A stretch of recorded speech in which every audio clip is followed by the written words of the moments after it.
Përshëndetje të nderuar miq, do ta nisim ditën duke shkuar në Prishtinë për të zhvilluar një bisedë atje me profesorin Selahattin Koceri, njohur si zhvillime politike dhe ekonomike. Profesor, mirëmëngjes dhe faleminderit. Mirëmëngjes, faleminderit për ftesën. Faleminderit ju. Profesor, vetëm anik që ka mbetur pa u zgjidhur tani është presidentja. Por duket se ju në një nga shkrimet që keni votuar së fundmi e keni gjetur edhe recetën, mund të them, se si Kurti nën tokë po i bën votat e nevojshme për ta zgjedhur edhe mendimin e LDK-s për ta kaluar këtë krizë, ndërkohë që dy fajtorët e vetëm për këtë vit të dështuar quani Kurtin dhe Abdi Xhikun. Po, para se të mbohet kuvendi i Lidhjes Demokratike të Kosovës, ka pasur bisedime në negociata ndërmjet Kurtit edhe Abdi Xhikut. Të drejtë për drejtë apo me ndërmjetës, me emisar? Edhe me emisar, edhe të drejtë për drejta, por një kushtet të ilegalitetit thellë për të mos parë qytetare se çfarë po ndodh, e sidomos për të mos ta hetuar shumë antarësia. Edhe një grup brenda LDK-s, ai ka mbajtur takime shumë të fshehta me Kurtin dhe njëkohësisht në të njëjtën kohë ka pasur biseda edhe ndërmjet Abdi Xhikut edhe Vjosa Osmanit. Në vërtet,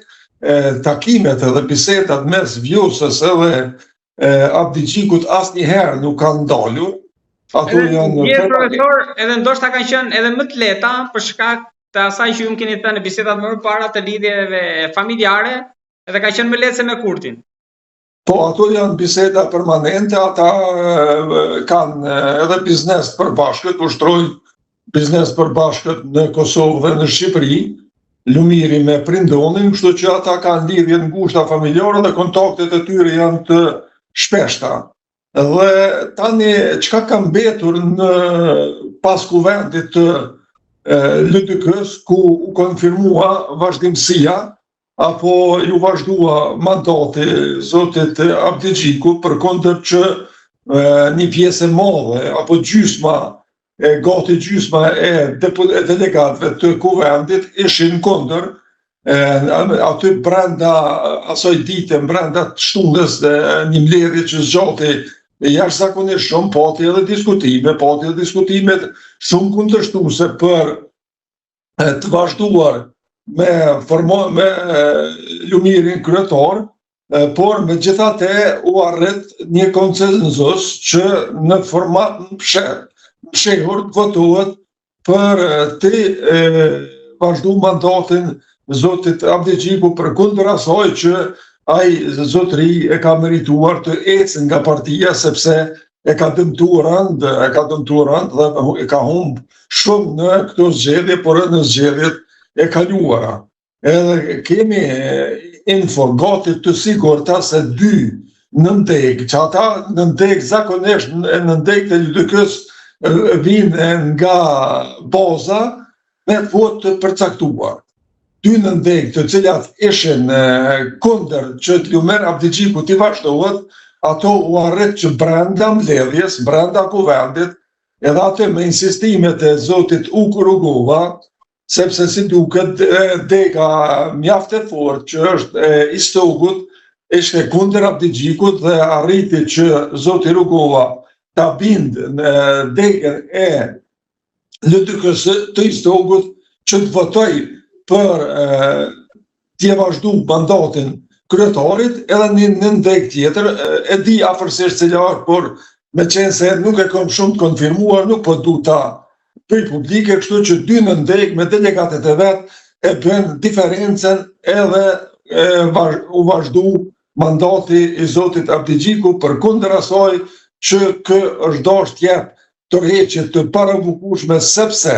pa marrë parasysh që duket kështu se diçka u bë brenda LDK-s. Unë mendoj se LDK-ja nga ky kuvend ka dalë shumë e përqarë edhe e përgjysmuar. Pra më shumë e përqau edhe humbi nga kuvendi se sa nga zgjedhjet e 28 nëntorit. Dhjetorit. Ma shumë ka humbur nga kuvendi, sepse edhe pse ka arritur tani ajo struktura e deputetëve janë ma tepër në onën e Abdigjikut dhe me bindjet plot, them se ajo ndarja që unë e bëra me një shkremtimin se 57 deputeti ka vetë vendosja me partitë e koalicionit, pastaj 12 nga 15 të LDK-s, edhe minoritetet e arrin shifrën prej 80 sa duhet të jenë sallë, por jo vetëm sallë, por të hedhin voten në kutin e votimit. Në ditën kur t'jenë koha për zgjedhjen e kryetarit, por një problem tjetër që ne nuk e cekëm në atë shkrimin tonë është se paraprakisht ne kemi të bëjmë me konstituimin e kuvendit, zgjedhjen e qeverisë. Problemi këtu do të paraqitet, sepse si duket, Lumir Abdigjiku po bisedon, apo ka bisedu, por për pozicionin e kryetarit tjetë vjosa asmonit, por ai don hise, të shëron hise në qeveri. Dhe i vetëmi problem këtu që kam bet tani, sepse ajo çështja e presidentës veç të zgjidhet nëse arrihet që 4 ministri të jepen Lidhjes Demokratike të Kosovës, a do të lëndoj pe këtu Albin Kurti me gjas nëse është interesuar. Mos shkon zgjedhje të lira, edhe nëse është interesuar Kurti ta zgjedh edhe për një mandat zonjën Osmoni, atëherë sigurisht se do të lejoj apo do t'ja jep 4 ministri, të cilat ministri sigurisht për garancia do t'jenë më të rëndësishme, sepse Albin Kurti e ka po veta, e din shumë mirë që disa sektore, sidomos në diplomaci, domthonë Ministria e Punëve të Jashtme i ka dështu, infrastruktura i ka dështu, i ka disa departamente, disa ministri të cilat i kanë dështuar, kështu që ka shumë mundësi që për shkak të kuadrove që i ka LDK-ja, të cilat nuk mund të ja mohojmë, atëherë kështu do të ecet para edhe do të konstituohet kuvendi. Por diçka që përsëri nuk po hetohet e nuk po flitet në Kosovë, në këtë rast, pas vendimit të gjykatës kushtetuese, që unë e kom pas paralajmëruar atëherë edhe pse gjykata me qëllim nuk e dha përgjigje, sepse zakonisht kur bëhen 2 herë pyetjet njëjta në gjykata në rastin e dytë nuk jep vendim, por duke po për rastin e kryetarit të minoritetit serb, kur e po se vërtet po shkohet edhe një herë rreth krizës parlamentare, atëherë reagoj edhe e dha një vendim. Por në këtë rast, ne e dim që e ka dhënë pëlqimin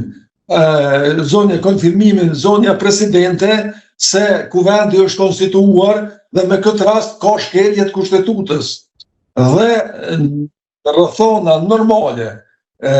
kryetaria e shtetit duhet automatikisht të jep dorëheqje kur e ka